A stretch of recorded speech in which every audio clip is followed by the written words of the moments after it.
성내동으로 이사 와서 교회를 정하지 못하고 3개월 정도 헤맸는데 어느 주일날 아침에 오늘은 무조건 교회를 정하자 하고 집을 나섰습니다.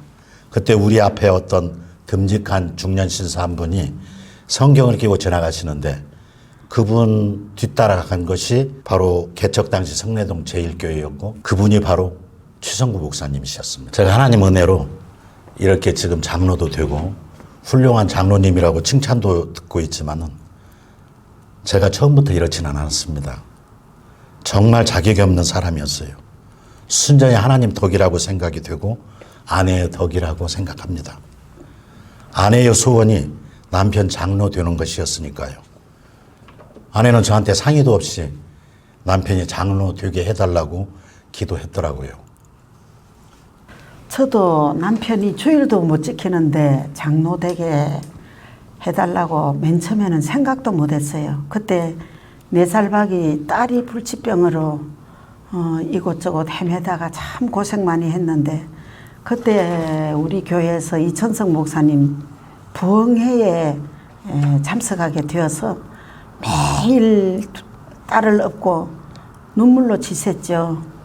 그러다가 마지막 시간에 부흥사이신 이천석 목사님이 안수기도를 해주시는 시간에 느닷없이 네 소원이 뭐야? 그러시는데 갑자기 생각지도 않은 내 입에서 딸 병 낫는 게 아니고 남편 장로 되는 겁니다. 그랬더니 목사님이 씩 웃으시더니 그 소리를 하나님이 딱 접수를 하신 거예요. 그 후부터는 나도 모르게 장로 되게 해달라고 매번 그런 작전 기도를 계속 하고 있더라고요, 제가. 그래서 오늘날 이 날이 있는 것 같습니다. 아내의 기도 덕분이었던지 하나님이 저를 가만두시지 않았어요. 정말 저 직장 생활하면서 생각지도 못한 어떤 그런 사고에 얽매이기도 했고 그때가 나이 38살이었으니까 그때 그걸 계기로 해서 완전히 돌아왔습니다. 하나님이 하시니까 제가 어쩔 수가 없었어요. 결국 항복하고 말았습니다. 그때부터는 주일이 그렇게 기다려주고 또 예배가 드리고 싶어서 견딜 수 없는 그런 시절도 있었습니다. 집 앞에 있는 교회에 새벽 예배를 나갔는데 4시쯤 되기만 하면 벌써 일어나서 교회 문을 열지 않았는데 교회 문을 두드리기도 하고 빨리 예배 드리고 싶어서요. 그런데 집에 이제 돌아와서 아이들한테 시간 나면 예배 드리자고 하니까 아이들이 아빠 은혜 받으면 우리가 피곤하다. 아빠 은혜 받는 거 싫다고 그렇게 도망다닐 정도로 그렇게 깊이 빠져 있었습니다. 여전히 저는 세상에 한 발 담그고 또 여전히 술 마시고 놀기 좋아하고 교회는 여전히 1년에 반절 정도 나오는 것이 전부였던 것 같습니다. 아내는 우리 교회 일찍이 돌아가신 사모님 기도 동지가 돼서 기도 훈련을 엄청나게 받았죠. 아마 그 기도 훈련 속에 제가 늘 주인공으로 등장했던 것 같습니다. 그때 회사 일로 인해서 제가 참 난처하고 어려운 지경에 빠졌습니다. 그때 제가 부산에서 회사 감정평가 업무를 담당했었습니다. 근데 제가 평가한 업무가 잘못됐다 하면서 수사가 시작이 됐습니다. 저한테는 청천벽력 같은 일이었죠. 저는 그 구체적인 내용도 잘 모르는데 아마 그때 우리 선배 위에 분이 불미스러운 일을 저질렀던 것 같아요. 그렇지만은 제가 담당자였기 때문에 모든 서류나 모든 그러한 수사가 저를 중심으로 이루어지고 있었던 그런 때였습니다. 그런데 오랜 훈련 통해서 기도를 통해서 하나님께서 말끔히 흠 하나 없이 다 밝혀지게 하시고 또 그 훈련이 끝난 뒤에는 정말 아까 그 말씀한 은혜 생활을 이렇게 할 수 있게 된 것 같습니다. 대금에서 집으로 찾아러 오고면 내가 다 따돌려 보내고 그때가 내가 나이가 32살 애긴데 그때 그랬거든. 그런데 그때 하나님이 나에게 말할 거를 다 입에 넣어줬어요. 또 변화돼서 8년 동안 호되게 훈련시켰죠. 개인 교습을 시켰으니까. 우리 교회에 있으면 혼자 단독 과외 못 시키잖아요.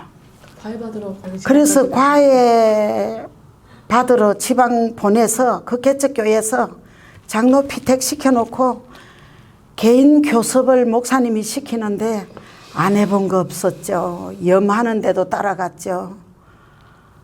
결혼식장, 장례식장, 염하는 곳, 뭐 안 가본 곳이 없으니까요. 그리고 주일날 교육자 없으면 학생부 설교도 했어요. 하여튼 그렇게 빨리 하나님이 변화시키시더니 8년 딱 훈련 끝나니까 서울로 보내줍니다.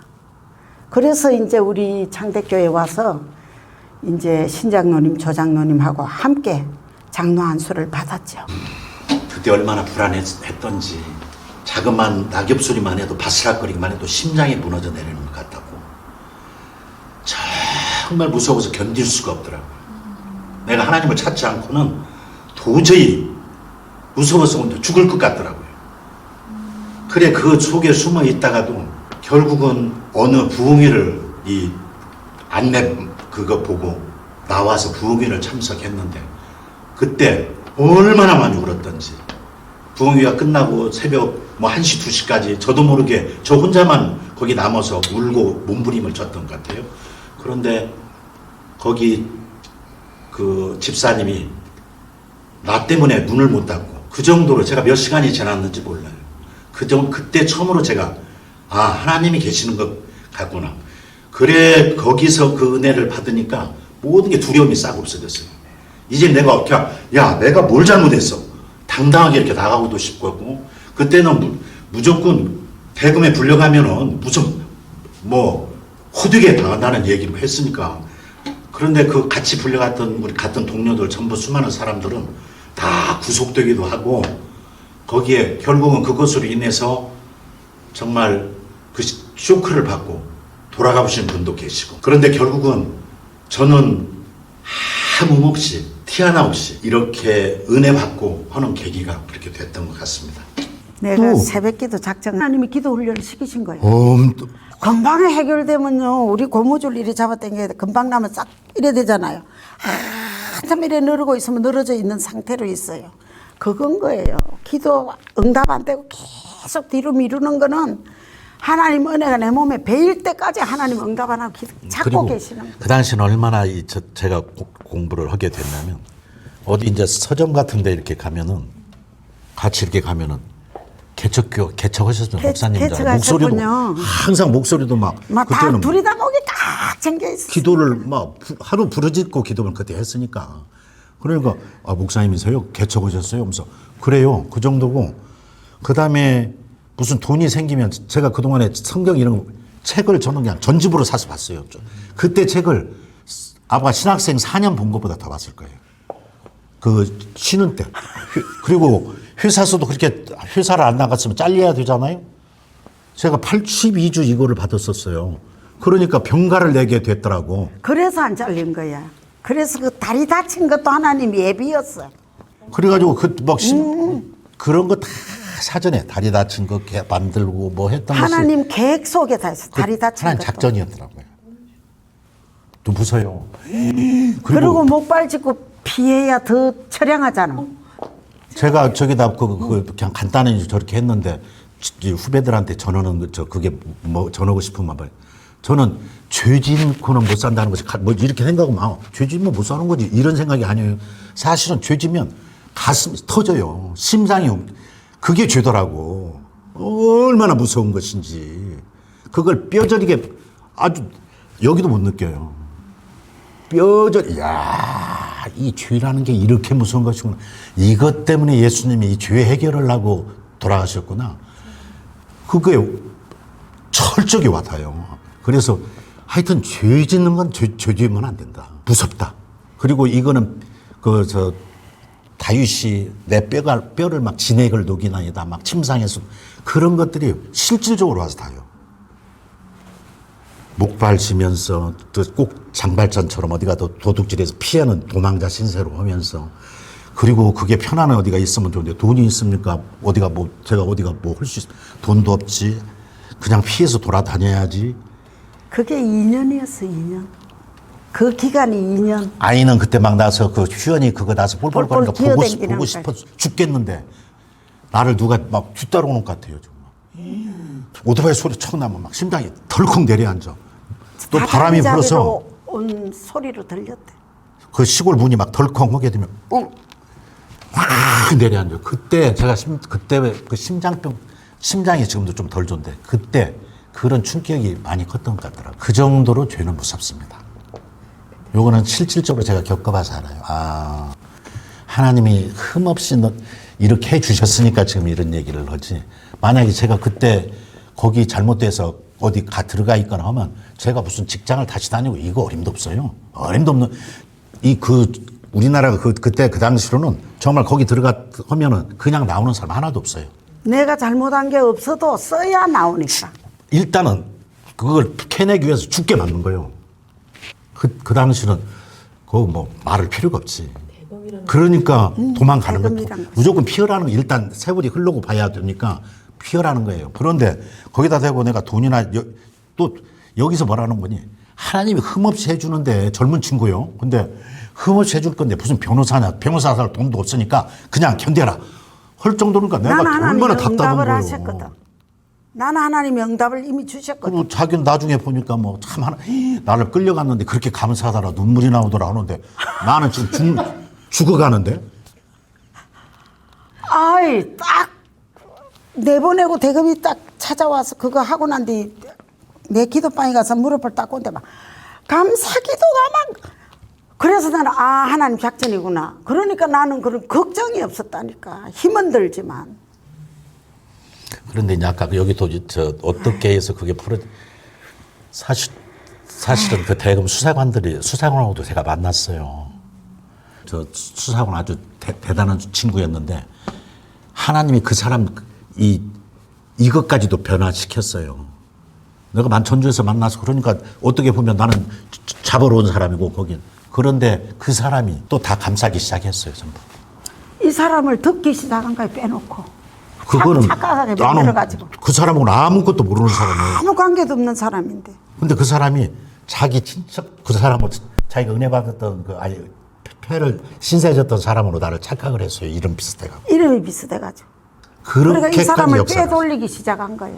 그래가지고 그 사람 해가지고는 그냥 회사에서도 내가 나를 자르려고 그렇게 준비를 했는데 뭐가 저기가 끝나면 결론이 나면 돼야 될 거 아니에요? 아무 결론이 없어요. 징계를 못 찍었는 거예요. 그러니까 야, 너 왜 무단 그때 다리에서 12주가 지났는데 내가 또 좀 못 나갔거든. 그거 해결돼. 그래 무단 결근했으니까 너 회사 무단 결근했으니까 징계 받으라고 해서 한 달 정직. 정직인가 1개월 받고. 1개월 정직 받았지. 그러고 나서는 이제 그 은혜 받고 이제 그렇게 되니까 내가 바로 쓰니까 회사서 진급하는 때가 있었어요. 징계 먹고 뭐 할 사람을 갖다 진급이 그게 돼. 진급도 1등으로 시켜버려요 또.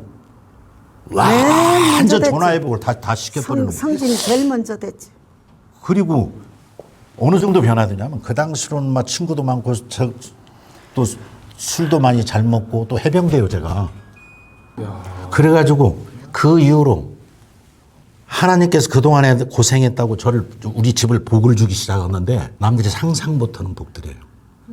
그리고 그 뒤로는 우리 집 지금 뭐 아이들 시험 합격을 하지 뭐 그냥 유학 보내지 그 애 일할 1년 그거 꼬맹이 그거 그냥 어떻게 내가 얼굴 한번 보고 싶어 이런 것들을 다 지나서 마음껏 사랑하게끔 마음껏 이것도 해주시고 그러니까 이제 이 책을 쓰면서 다시 이렇게 읽어보면서 너무 눈물이 나더라고요. 야, 하나님 역사가 이런 역사이고 다시 한번 이제 새로워지고 그런데 은퇴한다고 또 이걸 이렇게 찍으니까 또 더 이제 새록새록해져요. 근데 제가 말을 잘못해서 이렇게 막 시간 걸리네. 백납병이 뭐예요?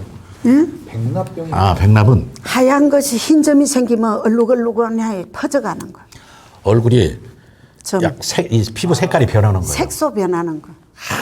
이거 멜라닌 그 색소가 없어가지고 얼굴이 처음에 이만하게 나기 시작하더니 얼굴 여기도 나죠. 머릿속이 이렇게 머리에 나면 머리가 다 해져요. 또 눈썹에 가면 눈썹도 해지고 여기에 이제 피부로 아래까지 내려오기 시작해갖고 이거를 놓고 한양대 병원에서 몇 달을 돌아다니면서 나와보려고 했는데 어림도 없었어요. 전체가 이제 얘는 기집애가 그렇게 되면은 그건 그렇잖아요. 어린 것이. 어떻게 나오셨어요? 기도로. 그게 이제 또 그게 간증. 기도로. 그게 이제 우리 집은 간증 그게 많아. 은혜 받으니까 정말 하나님이 전이 사모돼요. 제가 그 당시로 여수 지점장으로 발령이 났어요. 여수가 그 당시는 육로 이게 좀 불편했거든요. 비행기를 타고 다닐 수밖에 없었어요. 1년 52주 또는 53주 이때를 단 한 번 그때 비행기가 못 떠서 못 왔어요. 52주 한 번도 빠지지 않고 본 교회를 예배를 지켰고 제 사명을 그때 감당했었습니다. 제가 한 것이 아니고 하나님이 하셨죠. 중등부 부장 시절이었지. 그렇지. 중동 부장 시절에. 기도 제가 하고 싶어서 한 게 아니에요. 저도 모태신앙인데 누가 그러더라고 모태신앙은 모태 하는 것이 모태신앙이라는데 저도 그냥 평탄하게 예수 믿는 집에서 9남매 중 8째로 얼마나 곱게 컸는지 몰라요. 그랬는데 안 믿는데 시집 와서 그냥 육신적으로 좋아하니까 하나님이 기도를 시키시려고 작심을 하시고 저부터 성내동 제1교회 끌어다 놓고 돌아가신 사모님이 천국학교 교장 선생님이었죠. 제가 거기 딱 학생으로 입학을 시키시더니 그때부터 밀어 제끼는데 제가 기도 안 할래야 안 할 수가 없었어요. 제가 살라고 기도했죠, 맨 처음에는. 그러다가 이제 나중에는 기도 응답 받는 맛이 살살 들기 시작하니까 그때는 어려움이 와도 그 뒤에 오는 전리품, 보너스 때문에 기도를 하게 되었죠. 그 세월이 하나님이 은혜 주시지 않았으면 아이고 내 힘으로 가당치도 않아요.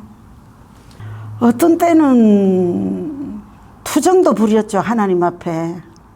다른 사람들은 다 저렇게 평안하니 기도 안 해도 저렇게 잘 사는데 저만 왜 이러세요 하고 대들기도 했지만 지나고 보니까 하나님이 얼마나 저를 사랑하고 옆에 두고 싶었으면 그렇게 기도거리를 계속 주셨겠어요.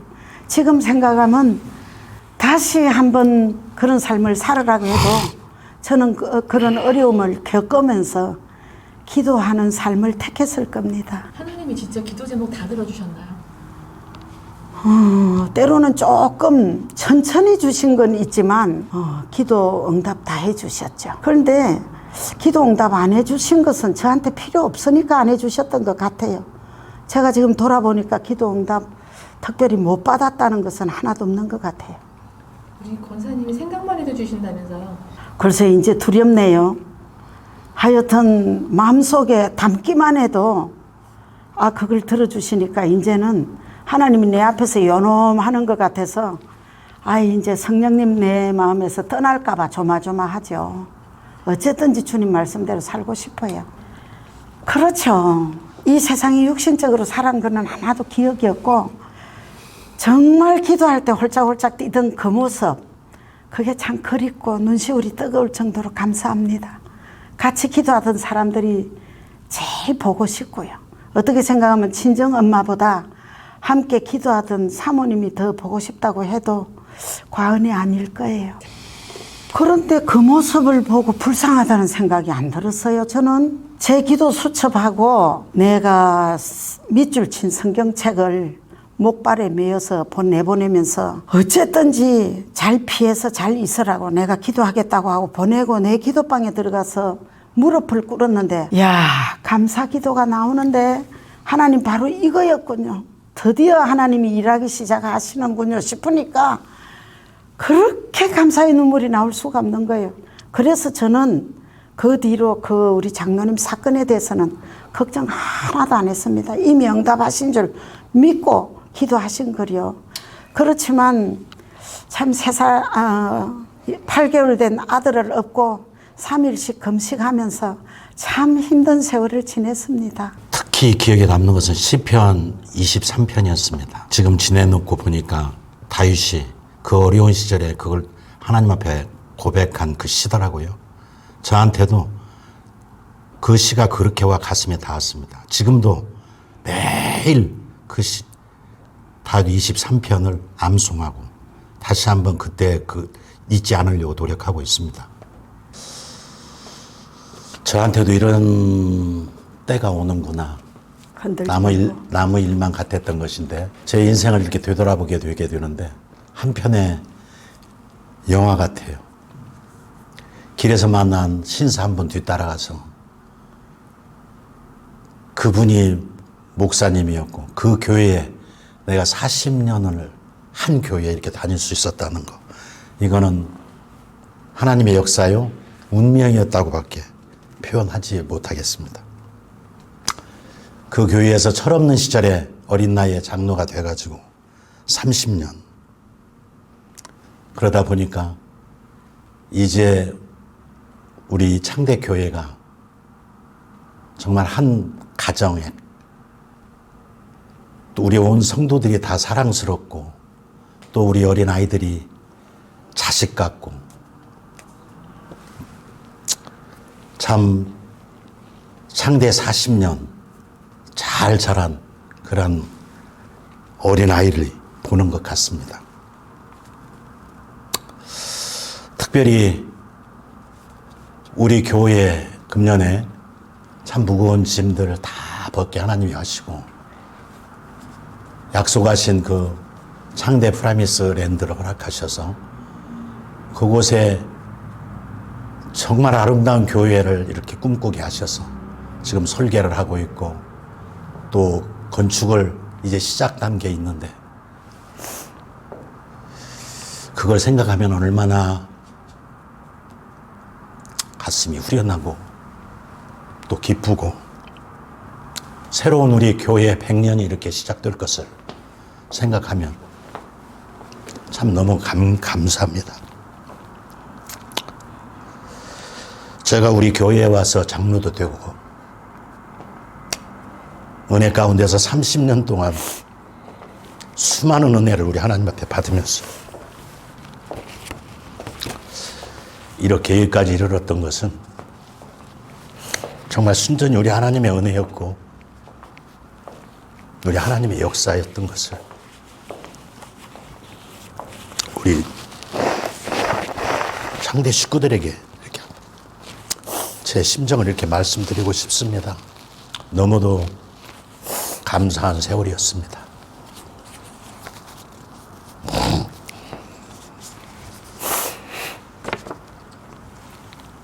사실은 성경에 보면 하나님 모르는 것이 죄라고 했습니다. 세상적으로 이렇게 죄는 정말 무섭습니다.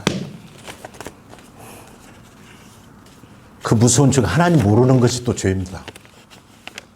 죄 짓고 살면 이 죄 때문에 그거에 올무가 잡혀서 무섭고 두렵고 정당하지 못하고 마음이 늘 불안합니다.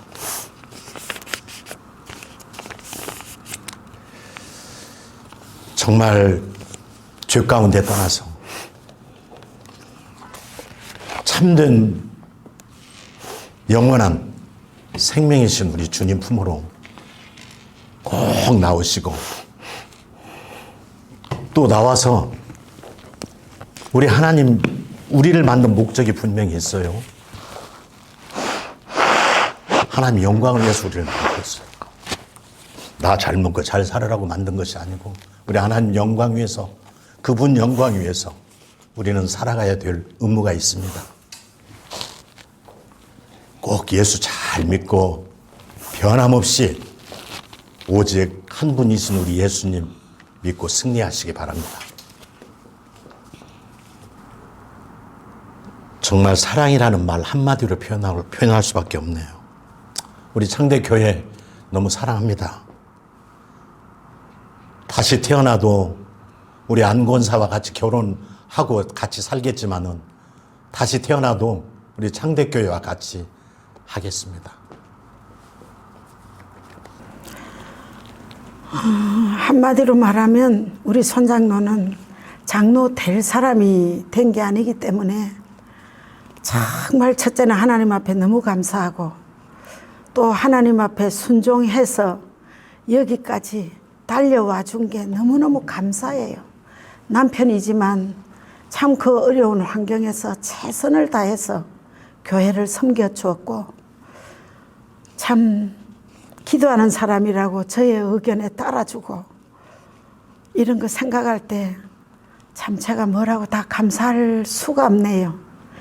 이제 여태까지 팔남매 장남 노릇 하느라고 너무 힘들었으니까 이제 좀 하나님이 주시는 축복 누리고 이제 많이 나누고 이제 하늘나라의 상급을 위해서 이제 남은 여생 좀 보냈으면 여한이 없겠습니다.